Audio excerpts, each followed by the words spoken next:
Bibi yangu anafanya ukulima. And how many chicks do you have there? That is 1, 2, 3, 4, 5, 6, 7, 8, 9. 1, 2, 3, 4, 5, 6, 7, 8, 9, 10, 11. 11 chicks. Wow. Atina binadamu wakizaa hivi tunaambia ngo, amezaa watoto wangapi huyu? Huyu si mama wa kawaida, anafaa kuingia kwa Guinness Book of Records. How many chicks should a hen have?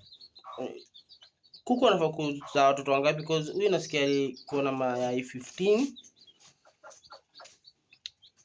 na wow, ametoboa 12, 11, yeah 11.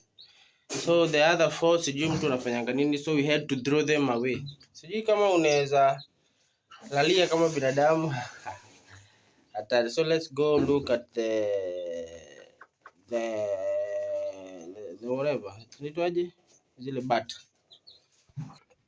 Yeah, so guys, these are the batters. They call ducks in English. Wenye wajui kizungu hizi zinaitwa ducks. Ducks in English, but kwa Kiswahili wanaziita bata. So watoto wa bata nadhani ni bata. The children of ducks are chicks. No, chicks ni za kuku, like hen chicks. What about duck? Duck hizi ni duck. Yenye kizungu ni ngumu. Yes. So guys, we have how many are those? Watotos 1, 2, 3, 4, 5, 6, 7. You know, this hii bata imetega karibu mayai 20 eggs. Hey, bata ni hatari. Bata ni hatari. Yes. So guys, if you want to buy a duck, tunauza kwa bei rahisi sana. Hatuwezi uzia watoto bado wana nyama. Na mama yao bado tuweza. So give us some months, watakuwa okay. So guys, ndio hii nyumba ya kuku. Nyumba ya kuku ndio hii. Yes, and I have a problem with my last born. Lynn, wacha kupiga hawa bata.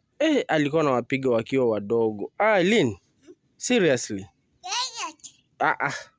Wewe unapiga bata mpaka unawaua. Wewe si ndio umeua wawili?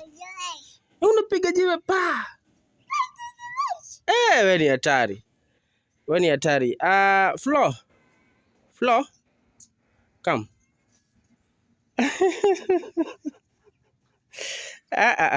Okay, so guys, thank you for being with me this time. It's humble time. This is my humble home. Yes. If you look carefully, tunapanda mahindi. You know, it's rainy season. It's rainy season. Yes, kiangalia mahindi ndio yameanza kutokea. Tumekuwa wakulima. We guys are farmers. Unaona? Wale wadai wana mahindi ikiwa ndogo. Dai mahindi ndogo.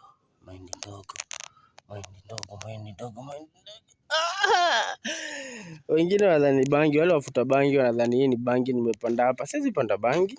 It's very illegal. Siwezi panda bangi. Yeah, so guys, until next time. Ciao guys.